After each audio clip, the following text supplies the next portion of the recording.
आप सभी को नमस्कार। आज के इस सेशन में हम आरपीएससी ग्रेड सेकंड के फर्स्ट पेपर जो कि जीके का पेपर है उसमें से इंडियन इकॉनमी का जो आपका सिलेबस है, इंडियन इकॉनमी के सिलेबस में इंडियन इकॉनमी के जो मेजर 4 सेक्टर है उनको शामिल किया गया है, जिसमें एग्रीकल्चर, इंडस्ट्री, सर्विस सेक्टर और फॉरेन ट्रेड है वो शामिल है। उसमें से आपको कृषि, उद्योग और सेवा क्षेत्र में उसके वृद्धि और विकास से संबंधित यानी एग्रीकल्चर, इंडस्ट्री और सर्विस सेक्टर में जो भी ग्रोथ एंड डेवलपमेंट हुए हैं, जो भी उसमें वृद्धि और विकास हुए हैं, उसके बारे में आपसे प्रश्न पूछे जाएंगे। इसके अलावा जो फॉरेन ट्रेड ऑफ इंडिया का टॉपिक है उसमें जो लेटेस्ट ट्रेंड है और जो फॉरेन ट्रेड का कंपोजिशन है और उसकी ट्रेड की जो डायरेक्शन है उसको लेकर आपसे सवाल पूछे जाएंगे। भारत के विदेश व्यापार की जो लेटेस्ट प्रवृत्तियां हैं, जो नवीनतम प्रवृत्तियां हैं, उनके साथ साथ जो विदेश व्यापार का संगठन है जिसमें कि ये सब शामिल है कि किन वस्तुओं का व्यापार होता है, बीओपी क्या है या बीओपी में पूंजी खाता और चालू खाता क्या है, चालू खाता घाटा क्या है, इन तमाम तरह की चीज़ों से आपसे सवाल पूछे जाएंगे। इसके साथ साथ जो इसकी डायरेक्शन है फॉरेन ट्रेड की कि हम सबसे ज़्यादा व्यापार किन देशों में करते हैं, किन वस्तुओं का करते हैं, सबसे ज़्यादा आयात किन देशों से करते हैं, हमारे यहाँ सबसे ज़्यादा एफडीआई है वो किन देशों से आती है, किन देशों में हमारा निवेश अधिक है, इस तरह के तमाम सवाल है वो आपको इस टॉपिक से पूछे जाएंगे। तो आज के इस वीडियो में हम इंडियन इकॉनमी के आरपीएससी सेकंड ग्रेड के पेपर फर्स्ट जो कि जीके का पेपर है उसमें इस टॉपिक को, भारत का विदेश व्यापार, प्रवृत्तियाँ, संगठन और दिशा, जो कि अभी आरपीएससी ने जब सिलेबस बदला था, जो सिलेबस में परिवर्तन किया था, उस समय इस विषय को नया ऐड किया गया है। इस विषय पर हम विस्तार से चर्चा करेंगे। चलिए इसकी शुरुआत करते हैं। भारत में विदेश व्यापार के लिए जो नोडल मिनिस्ट्री है वो भारत का वाणिज्य और उद्योग मंत्रालय है। अगर आपसे ये सीधा सीधा पूछ लिया जाए प्रश्न कि भारत में विदेश व्यापार के लिए जिम्मेदार मंत्रालय कौन सा है, तो वो वाणिज्य और उद्योग मंत्रालय है। इसके साथ साथ एक अथॉरिटी बनाई गई है, एक पद बनाया गया है, एक ऑफिस बनाया गया है विदेश व्यापार महानिदेशालय का, DGFT, directorate general of foreign trade. ये भी वाणिज्य और उद्योग मंत्रालय के उद्योग मंत्रालय से संबंध एक कार्यालय है। ये इसको हेड करता है, जो इसको चेयर करते हैं वो विदेश व्यापार महानिदेशक इसको हेड करते हैं। विदेश व्यापार महानिदेशालय के अध्यक्ष विदेश व्यापार महानिदेशक होते हैं। इसकी शुरुआत 1991 में इसको ये पदनाम विदेश व्यापार महानिदेशालय इस एक पहले से एक संस्था चली आ रही थी जिसको विदेश व्यापार महानिदेशालय नाम 1991 में दिया गया। अगर आपसे पूछ ले कि विदेश व्यापार निदेशालय की स्थापना कब हुई, तो 1991 में हुई। जब इसकी शुरुआत हुई, जब हमने आर्थिक नीतियों में उदारीकरण, भारत ने अपनी आर्थिक नीतियों में उदारीकरण की शुरुआत की, तब इस संगठन को रेगुलेशन की जिम्मेदारी दी गई, फॉरेन ट्रेड की रेगुलेशन, और उसको बढ़ावा देने के लिए, विदेश व्यापार को विनियमित करने और उसको बढ़ावा देने के लिए इस कार्यालय को खोला गया। जीडीपी के प्रतिशत के रूप में भारत का निर्यात अपनी जीडीपी का लगभग 18% है, यानी इंडिया की टोटल जीडीपी में जो निर्यात का कंट्रीब्यूशन है, जो एक्सपोर्ट का कंट्रीब्यूशन है, वो लगभग 18% है। भारत के सेवा व्यापार की उच्च वृद्धि निर्यात के लिए महत्वपूर्ण रही है। हमेशा से ही, काफ़ी समय से हमारा जो सर्विस एक्सपोर्ट है वो हमारे टोटल जो एक्सपोर्ट है उसका एक मेजर पोर्शन है लगभग ये। और हमारा जो निर्यात जो सर्विस सेक्टर है इंडिया के, जो अगर कोर सेक्टर की बात करें तो जैसे इंडस्ट्री, एग्रीकल्चर, सर्विस सेक्टर की बात करें तो वहाँ भी हमारी टोटल जीडीपी में इंडस्ट्री जो सर्विस सेक्टर है उसका काफ़ी अधिक है वो योगदान है। वैसा ही यहाँ भी जो हमारा निर्यात सेक्टर है उसमें भी सर्विस सेक्टर का एक बहुत बड़ी भूमिका है। इवन एक एस्टिमेट सर्वे में दिया गया है कि भारत का जो वस्तु व्यापार घाटा है, वस्तु व्यापार में हम घाटे में चल रहे हैं, लेकिन सेवा व्यापार में हमारे पास अधिशेष है, सेवा व्यापार में हमारे पास सरप्लस है। तो उस वस्तु व्यापार घाटे का लगभग 50% की जो भरपाई है वो सेवा व्यापार के अधिशेष से, जो सर्विस सेक्टर का हमारा सरप्लस है, उससे की जाती है। भारत का संयुक्त राज्य अमेरिका के साथ सबसे अनुकूल व्यापार संतुलन है। सबसे अनुकूल व्यापार संतुलन होने का मतलब ये है कि अमेरिका के साथ विदेश व्यापार में हम लाभ की स्थिति में हैं। इसके बाद हम जिन देशों के साथ लाभ की स्थिति में हैं, या यूँ कहें कि हमारा अनुकूल व्यापार संतुलन है, तो वो बांग्लादेश और नेपाल है। इस टॉपिक को और विस्तार से पढ़ें, आगे बढ़ें, इससे पहले आप इस चैनल को सब्सक्राइब कर लीजिए। इस तरह के जो भी बिंदु हैं, चाहे वो सेकंड ग्रेड के हों या बाकी करंट अफेयर के जो सेक्शन है, वो भी इस यूट्यूब पर हम आपको निरंतर प्रोवाइड करवाएंगे। तो please do subscribe this YouTube channel and let's go ahead. किसी देश का भुगतान संतुलन या बैलेंस ऑफ पेमेंट है वो उस देश के निवासियों तथा अन्य देशों के निवासियों के मध्य एक निश्चित कालावधि में हुए सभी आर्थिक लेन देन का एक व्यवस्थित अभिलेख है। भुगतान संतुलन जो है वो एक देश के निवासियों का दूसरे देश के निवासियों के बीच एक निश्चित टाइम पीरियड यानी एक निश्चित समावधि इसका कीवर्ड है, इसको आप ध्यान में रखें। तो उसके दौरान जो भी व्यवस्थित लेन देन होता है उसका रिकॉर्ड रखा जाता है, उसको भुगतान संतुलन कहते हैं। भुगतान संतुलन के अंतर्गत दो मुख्य खाते शामिल किए जाते हैं, उसमें एक चालू खाता अर्थात करंट अकाउंट और दूसरा पूंजी खाता अर्थात कैपिटल अकाउंट है। आपको ध्यान होगा कि जब 1991 में भारत आर्थिक संकट से गुजर रहा था, भारत में बड़ा आर्थिक संकट आया, उसमें हमारा आर्थिक संकट जो था वो हमारा भुगतान संतुलन का संकट था, बैलेंस ऑफ पेमेंट का संकट था। हमारे यहाँ विदेशी मुद्रा की है वो बहुत कमी हो गई थी, आयात करने के लिए हमारे यहाँ विदेशी मुद्रा की उपलब्धता है वो कम हो गई थी। इस जो संकट था उसको चालू खाता घाटा या कैड या करंट अकाउंट डेफिसिट कहा जाता है। इसकी हम आगे चर्चा भी करेंगे, करंट अकाउंट में क्या आता है और कैपिटल अकाउंट में क्या आता है, इसकी भी विस्तार से चर्चा करेंगे। लेकिन अगर आपसे पूछ लिया जाए कि 1991 के आर्थिक संकट का मुख्य कारण क्या था, तो भारत का भुगतान संतुलन संकट, उसमें भी चालू खाता घाटा है वो बढ़ गया था। जब हम आर्थिक सुधारों की बात करें तो 1991 में जो हमारी औद्योगिक नीति थी, जब आप इसी इकोनॉमिक के सेक्शन में जब इंडस्ट्री वाला पोर्शन पढ़ेंगे तो तब आप उसमें इंडियन की जो इकोनॉमिक जो इंडस्ट्री पॉलिसी है उनको पढ़ेंगे। उनमें जब आप 1991 की पॉलिसी पढ़ेंगे तो 1991 की पॉलिसी में हमने पहली बार प्रथम और व्यापक स्तर पर आर्थिक सुधारों को लागू किया और इस नीति में आर्थिक सुधारों की 3 प्रक्रियाओं का उल्लेख किया गया, जिसमें उदारीकरण यानी लिबरलाइजेशन, निजीकरण प्राइवेटाइजेशन और वैश्वीकरण यानी ग्लोबलाइजेशन शामिल था। भारत ने उस समय जब उदारीकरण किया, तो अगर आपसे ये पूछ लिया जाए कि भारत ने उदारीकरण अपनी स्वायत्त व्यापार और विदेश नीति के तहत किया था, तो ऐसा नहीं है। हमें उस समय विदेशी मुद्रा की आवश्यकता थी और हमने अंतर्राष्ट्रीय मुद्रा कोष से उस समय जो सहायता प्राप्त की थी, उसके बदले में हम पर एक प्रकार से उदारीकरण कहें या कुछ पॉलिसीज़ है वो इम्पोज की गई। तो उदारीकरण की नीति अंतर्राष्ट्रीय मुद्रा कोष के दबाव में भारत ने अपनाई थी। चालू खाता और अगर पूंजी खाता की बात करें, चालू खाते में विजिबल और इनविजिबल दोनों गुड्स शामिल होती है। विजिबल से मतलब व्यापारिक माल से है और इनविजिबल से मतलब गैर व्यापारिक माल से है। तो इनका निर्यात और आयात जिसमें संकलित किया जाता है उसको चालू खाता कहते हैं। अदृश्यमान में सेवाएं, विप्रेषण और आय शामिल है। इसमें अदृश्य जो इनविजिबल गुड्स है उसमें सेवाओं के साथ साथ विप्रेषण यानी जो रेमिटेंस होता है, जो भारत के व्यक्ति, भारत के मूल निवासी जो बाहर रहते हैं और बाहर से जो धन अपने परिवारजनों को भेजते हैं, ये विदेशी मुद्रा में आमतौर पर होता है। तो इस जो विप्रेषण है इसको वो चालू खाते में शामिल किया जाता है। इसके अलावा आय को भी चालू खाते में शामिल किया जाता है। यहाँ की आय से 2 मतलब या और भी मतलब निकाले जा सकते हैं। उसमें एक अर्थ तो ये है कि भारतीयों ने जो विदेश में निवेश किया है उससे प्राप्त जो आय है वो आय, और इसके अलावा अगर कोई भारतीय बाहर किसी देश में काम कर रहा है, रोजगार कर रहा है, तो उसको प्राप्त जो धन होता है वो भी इसमें शामिल होता है। पूंजी खाते की बात करें तो ये किसी देश के पूंजीगत व्यय और आय को दर्शाता है। ये एक अर्थव्यवस्था में निजी और सार्वजनिक दोनों निवेश के शुद्ध प्रवाह का सार प्रदान करता है।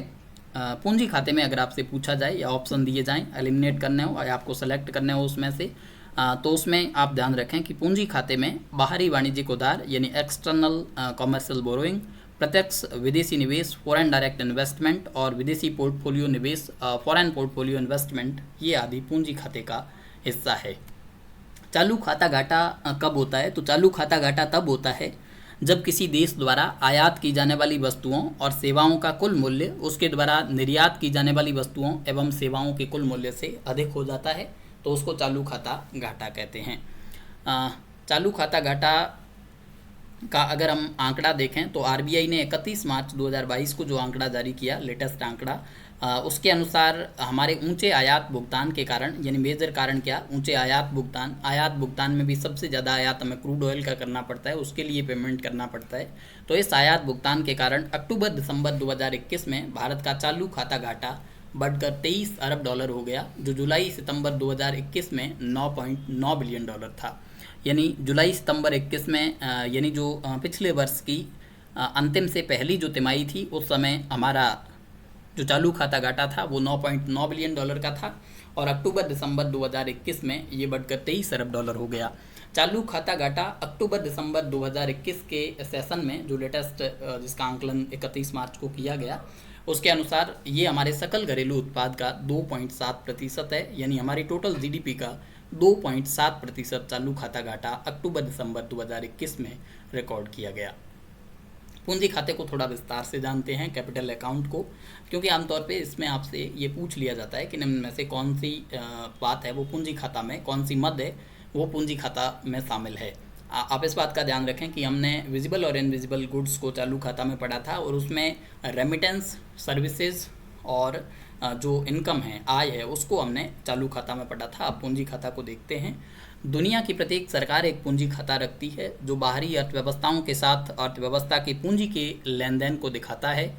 विदेश मुद्रा में हर लेन देन, आमद हो चाहे निकासी हो, इसको पूंजी माना जाता है और इसे इस खाते में दिखाया जाता है। दूसरे देशों को कर्ज देना, उधारी, बैंकों की विदेशी मुद्रा जमाएं, भारत सरकार द्वारा जारी विदेशी बॉन्ड्स, प्रत्यक्ष विदेशी निवेश, पीआईएस और क्वालिफाइड विदेशी निवेशकों का शेयर बाजार में निवेश करना, ये सभी जो मदें हैं ये पूंजी खाता में शामिल है।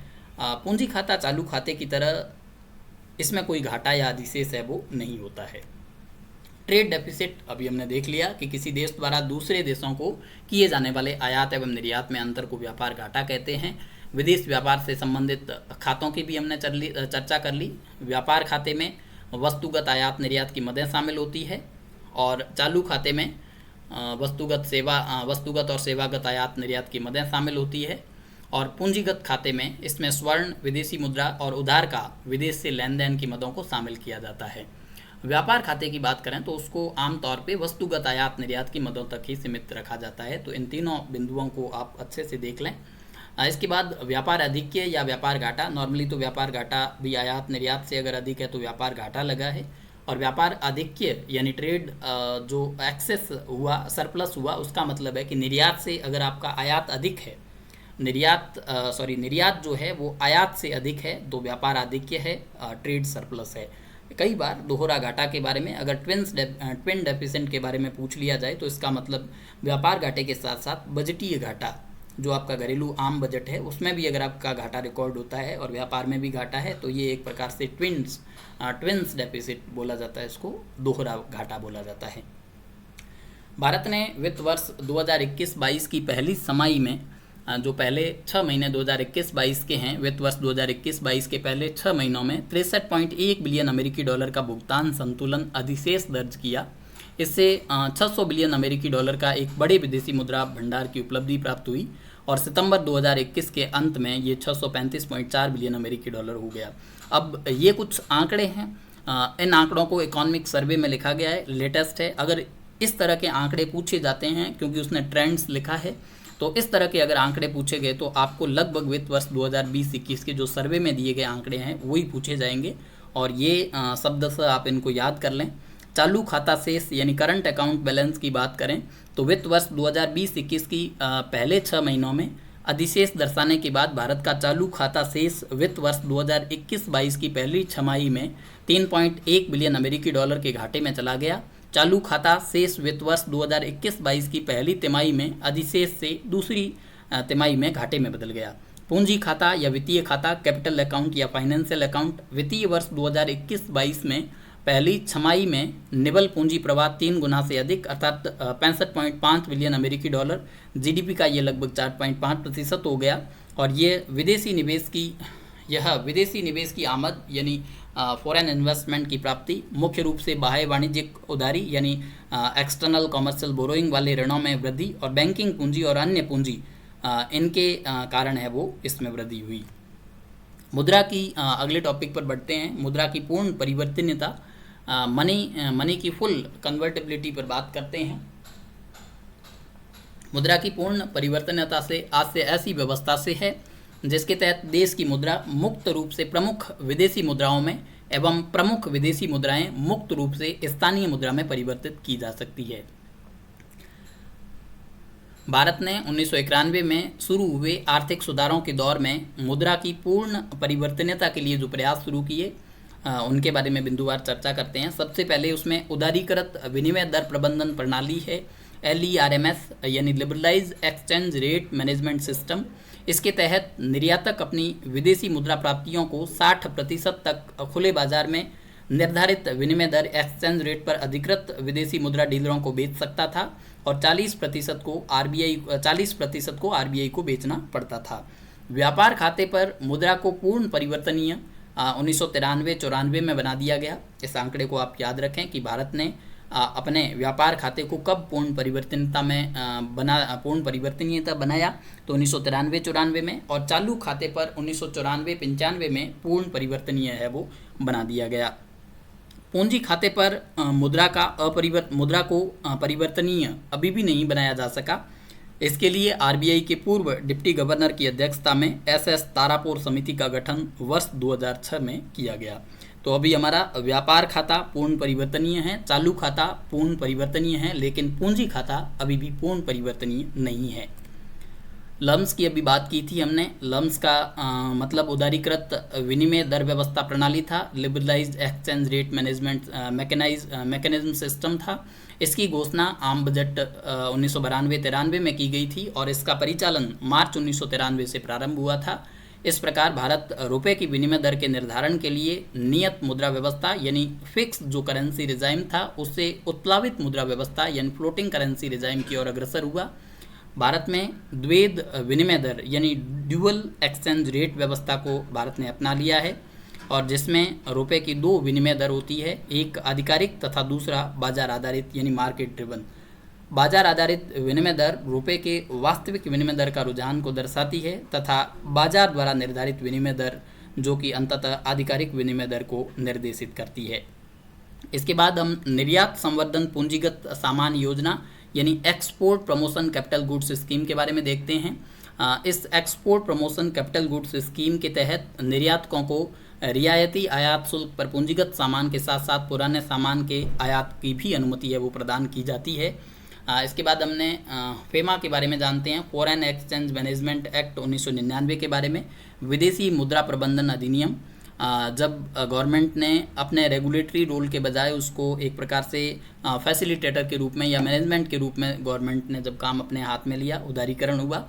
उसके बाद विदेशी मुद्रा बाजार में लेन देनों को उदार बनाने व देश में विदेशी मुद्रा बाजार के समुचित व सुव्यवस्थित विकास को प्रोत्साहित करने के उद्देश्य से केंद्र सरकार ने 1973 से प्रभावी फेरा यानी जो फॉरेन एक्सचेंज रेगुलेशन एक्ट जो था वो 1973 का था, उसके स्थान पर फेमा गवर्नमेंट ने 1 जून 2000 को लागू किया। फेमा जो पूर्ववर्ती फेरा जो था फॉरेन एक्सचेंज रेगुलेशन एक्ट था उससे फॉरेन एक्सचेंज मैनेजमेंट एक्ट है वो ज़्यादा उदार अधिनियम है। इसमें उल्लंघनकर्ताओं को केवल मौद्रिक दंड का ही भुगतान है वो करना पड़ेगा।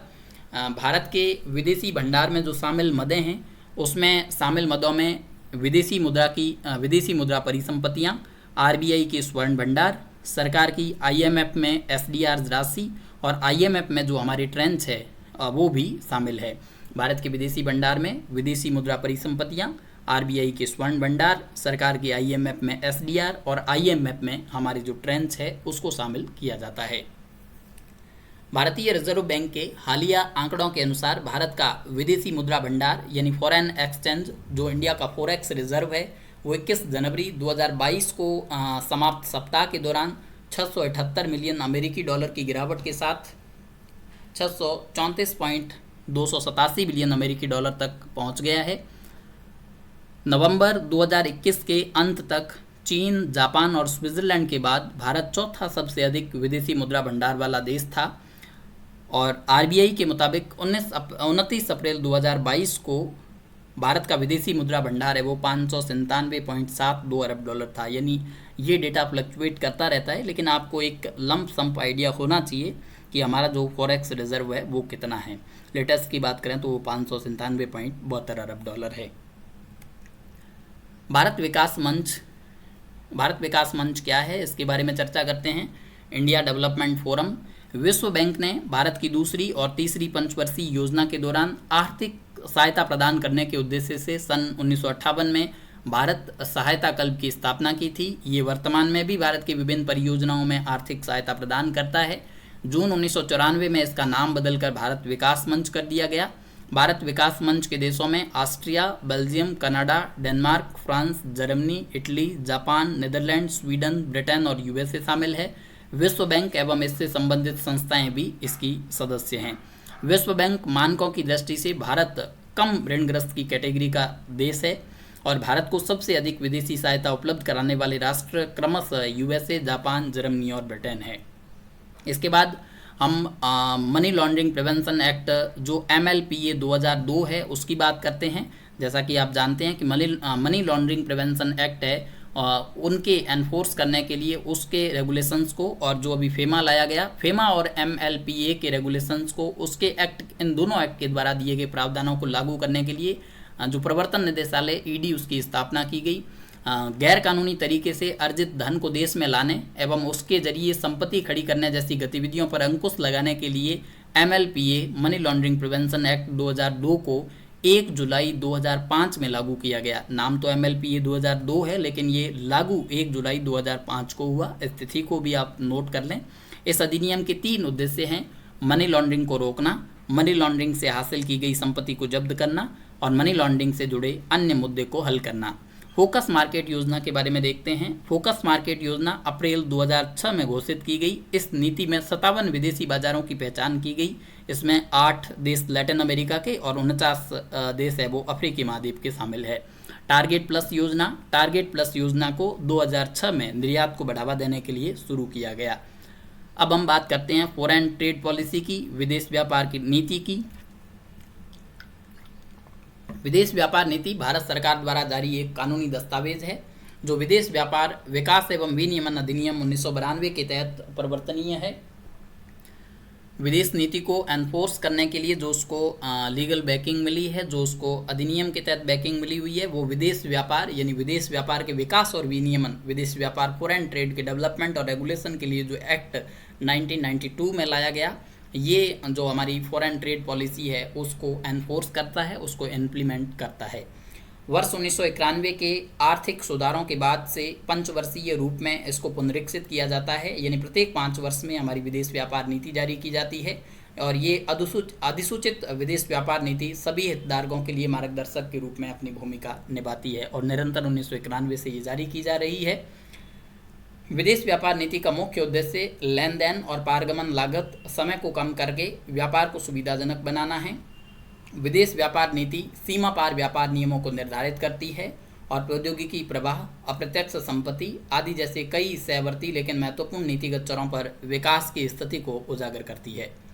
केंद्र सरकार द्वारा नई विदेश व्यापार नीति की घोषणा अभी जो लेटेस्ट फॉरेन ट्रेड पॉलिसी चल रही है वो 1 अप्रैल 2015 को मैडम निर्मला सीतारमन ने जारी की थी।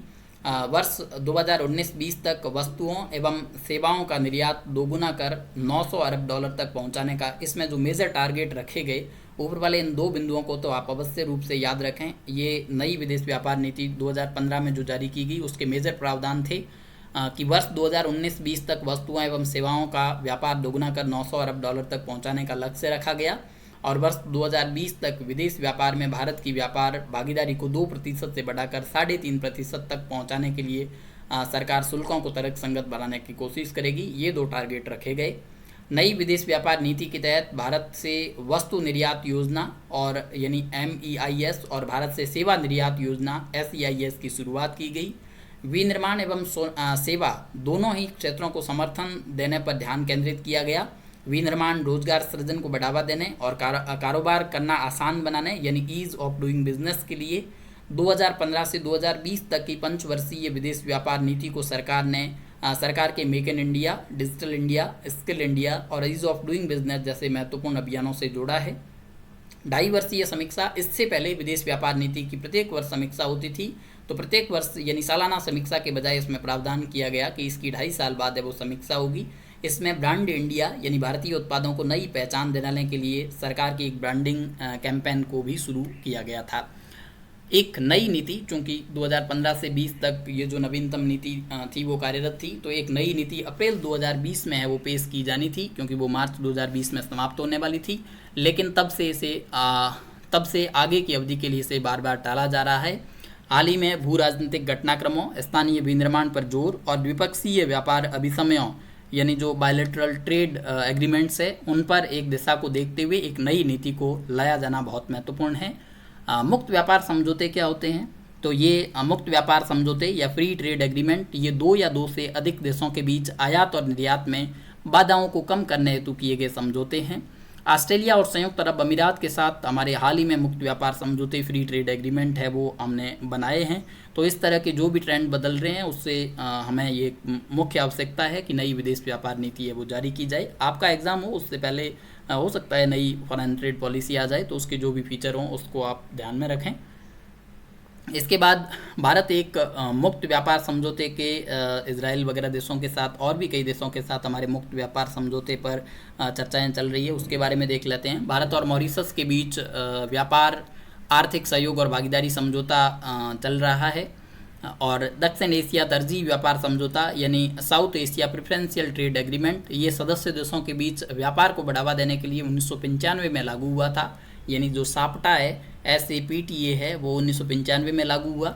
इसके बाद साप्टा दक्षिण एशियाई मुक्त व्यापार क्षेत्र साप्टा ये मुक्त व्यापार समझौता सूचना प्रौद्योगिकी जैसी सभी सेवाओं को छोड़कर सामान तक ही इसको सीमित रखा गया। साप्टा को वर्ष 2016 तक सभी व्यापारिक वस्तुओं के सीमा शुल्क को शून्य करने के लिए इस समझौते पर हस्ताक्षर किए गए।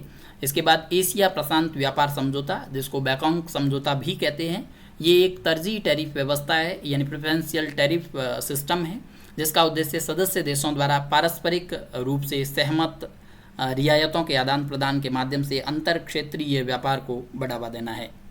इसके बाद हम बात करते हैं विश्व बैंक के माइग्रेशन एंड डेवलपमेंट ब्रीफ जो रिपोर्ट है उसके अनुसार भारत वर्ष 2021 में 87 बिलियन अमेरिकी डॉलर, जो कि पिछले वर्ष की तुलना में यानी 2020 की तुलना में 4.6% की ग्रोथ थी उसमें।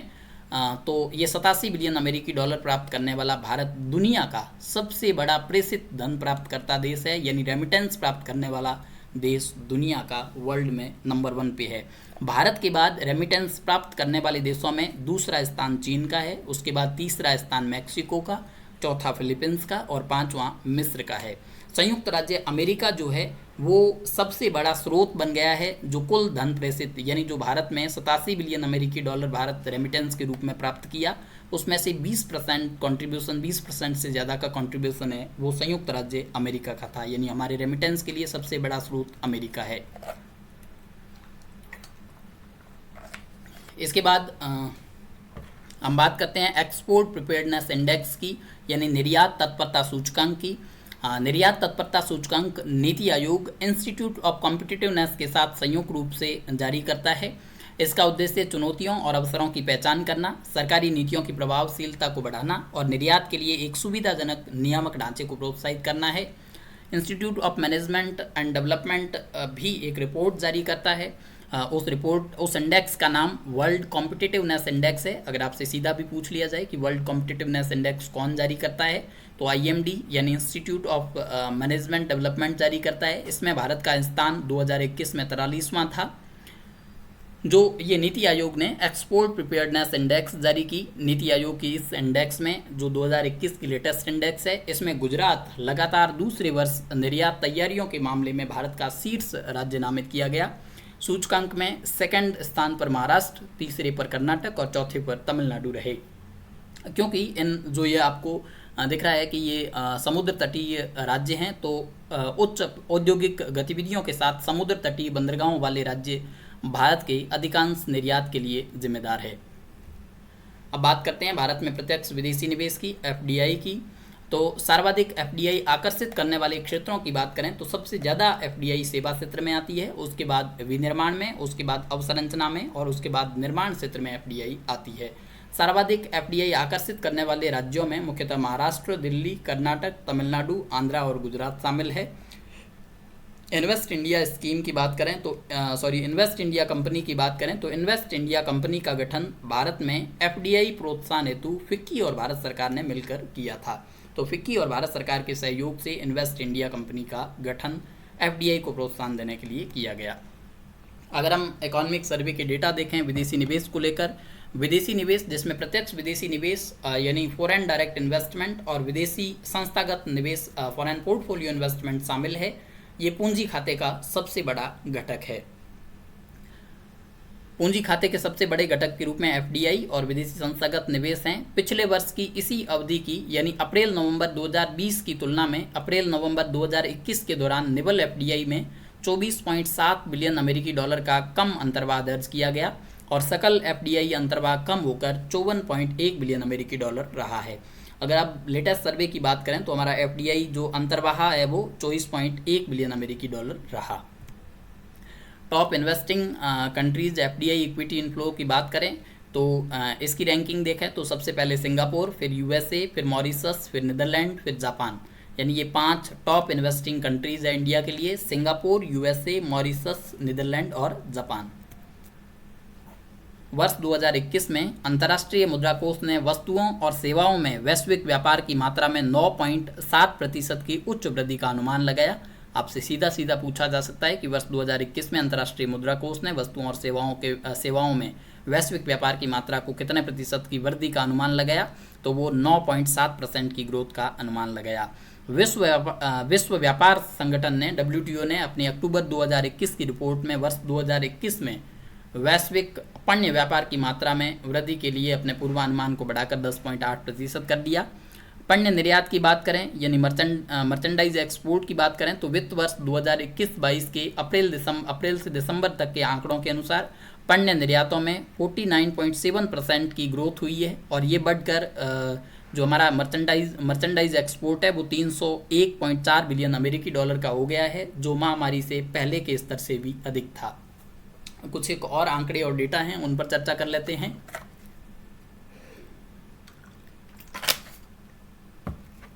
वर्ष 2021 की पहली 2 तिमाहियों के दौरान विकास दर में तेजी देखी गई।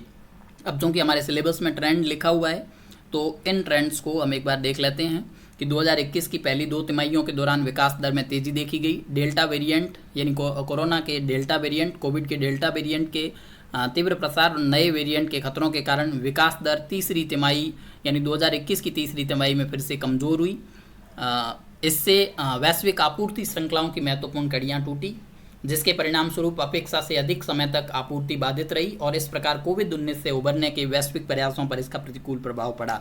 मूल्य के संदर्भ में अलग अलग प्रकार की वस्तुओं के व्यापार पर महत्वपूर्ण रूप से भिन्न प्रभाव दिखता है। प्राकृतिक गैस की कीमतों में 4 गुना वृद्धि से ईंधन और खनन उत्पादों की व्यापार मूल्य में वृद्धि हुई। विनिर्मित वस्तुओं में कुछ क्षेत्रों ने वर्ष दर वर्ष मजबूत वृद्धि दिखाई, जिसमें लो और इस्पात, इलेक्ट्रॉनिक्स घटक और फार्मास्यूटिकल शामिल है। हालांकि अन्य वस्तुओं जैसे मोटर वाहन उत्पाद और दूरसंचार के उपकरणों में अर्ध चालकों सेमीकंडक्टर की हालिया कमी के कारण ठहराव या गिरावट दर्शाई। वर्ष 2021 में वैश्विक स्तर पर मुद्रास्फीति में तेजी आई, क्योंकि अर्थव्यवस्थाओं के खुलने के साथ ही आर्थिक गतिविधियां फिर से शुरू हुई। इन गतिविधियों को वैश्विक तरलता या चल निधि उपलब्धता में बाधा और वैश्विक मुद्रा में विनिमय दर की अस्थिरता दोनों का खतरा है। इसके साथ साथ वैश्विक व्यापार के लिए बाकी जो खतरे हैं उनमें बंदरगाहों पर विलंब, माल ढुलाई की उच्च दर, शिपिंग कंटेनरों की कमी, अर्धचालक जैसे इनपुट की कमी आदि शामिल है। भारत के वैदेशिक क्षेत्र या बाह्य क्षेत्रक ने वर्ष के दौरान अत्यधिक लचीलापन दिखाया। ये अर्थव्यवस्था के विकास के लिए पुनरुद्धार के लिए शुभ संकेत है। अब हम बात करते हैं टॉप 10 एक्सपोर्ट डेस्टिनेशन इन 2021-22 अप्रैल-नवंबर के सीजन के लिए परसेंटेज के हिसाब से। हमारे एक्सपोर्ट डेस्टिनेशन यानी निर्यात करने के लिए हमारे लिए सबसे बढ़िया देश पहला यूएस से पहले स्थान पर निर्यात में टॉप 10 एक्सपोर्ट डेस्टिनेशन हमारे निर्यात गंतव्य जो हैं शीर्ष 10 निर्यात गंतव्यों में पहला USA, UAE, China, Bangladesh, Hong Kong, Singapore, Netherland, UK, Belgium, Germany. आपसे इसको किसी भी क्रम में कैसे भी पूछा जा सकता है, आप इसको याद कर लें। ये इकोनॉमिक सर्वे के डेटा हैं और उसमें भी यूएसए का कंट्रीब्यूशन है वो 18.4% है और यूएई का 6.6%, चाइना का 5.3%, बांग्लादेश का 3.5% और हांगकांग का 3.5% है। संयुक्त राज्य अमेरिका अप्रैल-नवंबर 2021 में शीर्ष निर्यात गंतव्य बना रहा और इसके बाद संयुक्त अरब अमीरात, यूएई और चीन का स्थान रहा। मलेशिया की जगह बेल्जियम ने भारत के शीर्ष 10 प्रमुख निर्यात गंतव्यों में प्रवेश कर लिया। ये एक बड़ा चेंज है, कहीं आपको ऑप्शन में भी दे दे तो आपको इस बात का ध्यान होना चाहिए। अब मलेशिया है वो हमारे इन टॉप 10 एक्सपोर्ट डेस्टिनेशन में शामिल नहीं है, जबकि बेल्जियम है वो 9वें स्थान पर है।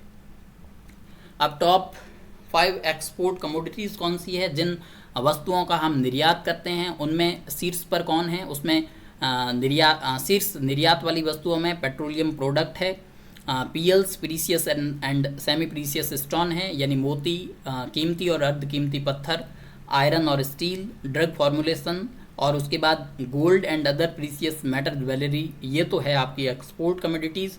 इनको आपको क्रम से भी पूछा जा सकता है, तो आप इनको याद कर लें। इसके बाद इंपोर्ट, अगर इंपोर्ट कमोडिटी की बात करें तो उसमें पेट्रोलियम क्रूड सबसे ज़्यादा हमको आयात करना पड़ रहा है, पेट्रोलियम क्रूड। उसके बाद गोल्ड आयात होता है, उसके बाद पेट्रोलियम प्रोडक्ट यूज होते हैं। याद रखना, पेट्रोलियम प्रोडक्ट निर्यात में तो हम शीर्ष पे हैं, आयात में तीसरे स्थान पे है।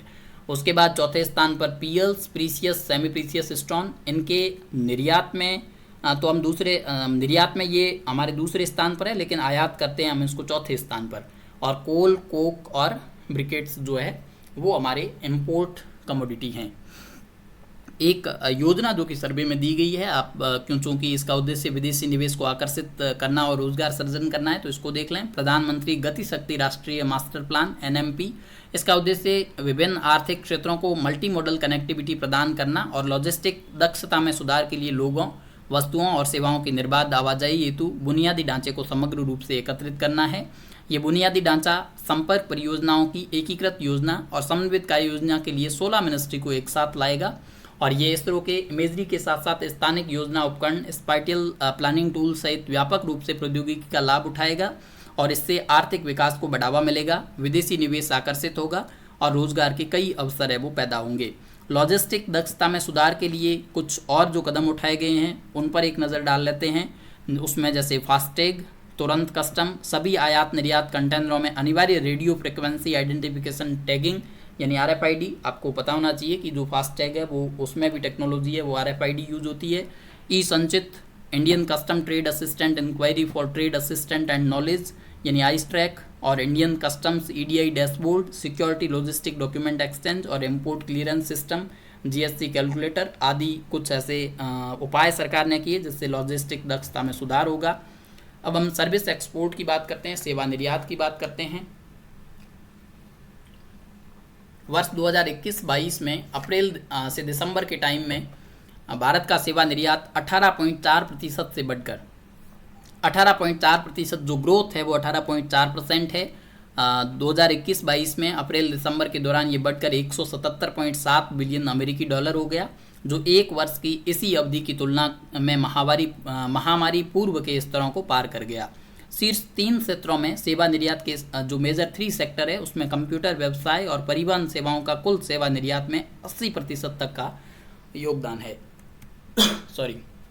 सेवा आयात की बात करें तो वर्ष 2021-22 अप्रैल दिसंबर टाइम में सेवा आयात 21.5% बढ़ा। हमने सेवा निर्यात की बात की, वो 18.4% बढ़ा, और सेवा आयात है वो 21.5% बढ़कर 103.3 बिलियन अमेरिकी डॉलर हो गया, जो एक वर्ष की इसी अवधि से पूर्व महामारी के स्तर को पार कर गया।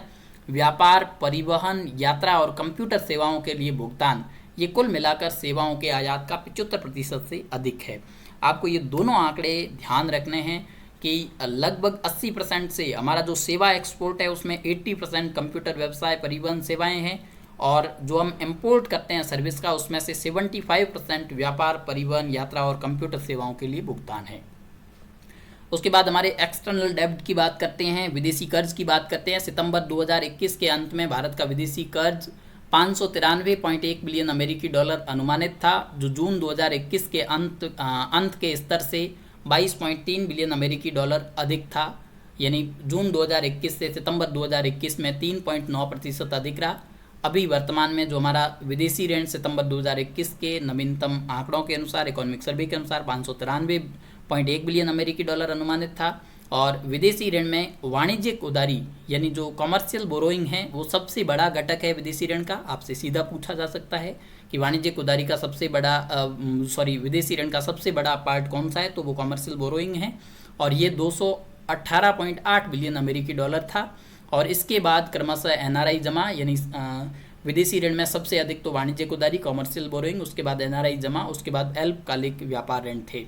अमेरिकी डॉलर मूल्य वर्ग का ऋण भारत के विदेशी ऋण में सबसे बड़ा घटक रहा, यानी जो सबसे ज़्यादा जो ऋण लिया गया वो अमेरिकी मूल्य डॉलर वर्ग में लिया गया, और उसके बाद दूसरे स्थान पर रुपया और अमेरिकी डॉलर में मूल्य वर्ग का ऋण वो भारत के कुल ऋण का लगभग 51% था सितंबर 21 के अंत तक, और इसके बाद है वो भारतीय रुपया का स्थान था। भारतीय रुपये मूल्य वर्ग के विदेशी ऋण में पिछले कुछ वर्षों से प्रभावशाली वृद्धि है वो देखी गई। सर्वे की कुछ वैसे बात करें तो पिछले वर्ष की महामारी जनित मंदी के बाद वर्ष 2021-22 में विदेशी व्यापार में मजबूती से सुधार हुआ है। भारत में मजबूत पूंजी अंतर्वाह के साथ विदेशी मुद्रा भंडार में तेजी से वृद्धि हुई है। घरेलू गतिविधियों में सुधार के साथ वैश्विक मांग में सुधार के कारण भारत के वस्तु निर्यात और आयात में मजबूत उछाल देखा गया, और चालू वित्त वर्ष के दौरान ये कोविड पूर्व स्तरों को पार कर गए।